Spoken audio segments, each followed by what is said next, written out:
Alright guys, welcome back to another video. Today we're going to be doing another HackerRank video where we're going to go over a problem. And if you like this kind of content, don't forget to hit subscribe. And hopefully you guys, eventually enjoy these HackerRank, Python videos. I think it's a good way to learn, and maybe you're stuck on this problem for what the chances are for that. I don't know if you would be able to find my video, but maybe that's the case, and maybe we can do this one together. But anyway, before we get started, I just want to show you this Python shirt. If you want to support the channel, I will have it linked. Let's not look at the guy's backside. There we go. That's the shirt there. I will have it linked in the description if you want to help out the channel. I own the shirt. I think it's cool, even though it's quite nerdy, and I like to show off my nerdiness to people. But anyway, let's go ahead and talk about this problem right here. Essentially what we're doing is we're finding how many times a substring is in a particular string. So right here you can see that CDC is in this string 2 times. And I'm trying to go over in my head what's the best way of doing this. And to me, I think we're going to utilize exactly what they have right here. So they talk about a for loop, and we're going to use the range function, which means we're going to start from 0 to 1 before the value given here. So right here we have range 0, 5, which goes from 0 to 4. And I think we're going to use something like that. So let's go ahead and start working on this function. So first I'm going to have a variable that's going to count how many counter. It's going to equal 0. And it's going to count how many times the substring is in the string. All right. And then let's just do for x in range. And we're going to just copy, what's up here. So it's going to go from 0 to the length of the regular string. So len, and then in parentheses we're passing in the string, not the substring, right? Because we're going through the whole string. And then what we want to do, okay, I think I have this figured out. So if string and then index x to length of the substring, if that is equal to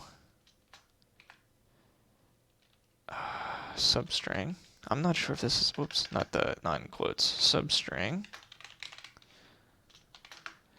and counter plus equals 1.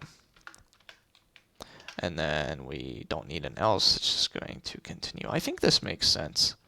So I'm going to very poorly probably describe what is going on here. So let's say that here is our entire string. And let's say our substring is like I'm writing with my mouse, by the way, so please ignore how bad this looks. Let's say our substring is ABC, and then there's a bunch of letters in here. So we're starting here, and we want to check if the next, in this case, the length of the substring is 3. So we want to see if the next 3 values are equal to ABC. And then the for loop is going to say if that is, we'll raise the counter by 1. If not, we will continue. And now, on the second go, we will look at these 3. That's the theory. I'm not sure if I wrote this correctly in code, but that's what this is doing. It's going, this is essentially a substring from x, index x, to, maybe this should be x plus. Yeah, that makes more sense. Because this is a static number, right? Whoops. This is a static number, length of substring.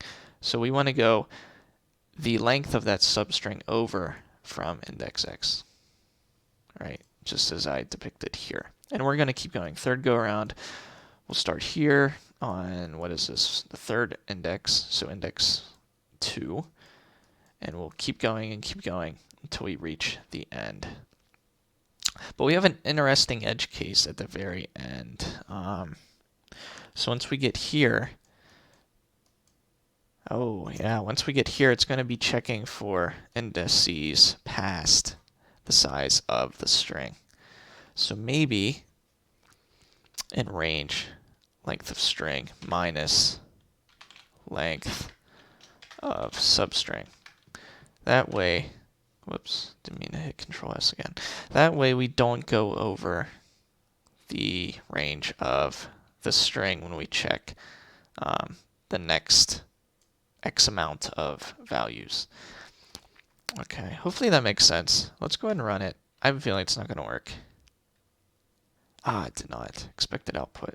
Oh, I didn't return anything. So let's return counter. Let's try that again.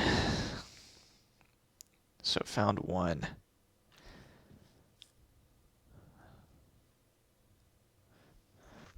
Minus length of substring. Maybe that goes too far. Maybe if we +1 it. There we go. So length of string. Okay. So what we ended up doing is adding 1 because when we just did the length of substring minus the length of the substring for the range, it didn't get the final value like right here. So if we add 1 now, it can get that final last set just in case. Interesting. Okay, let's try submitting this and see if it goes through all of the test cases. I'm very curious if this works. Awesome. Yeah.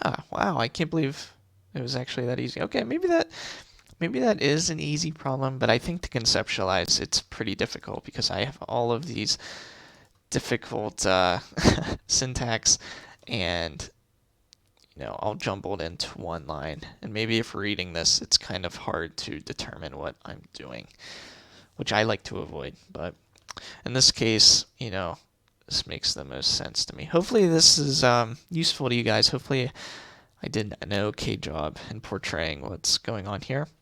And I will see you all in the next video.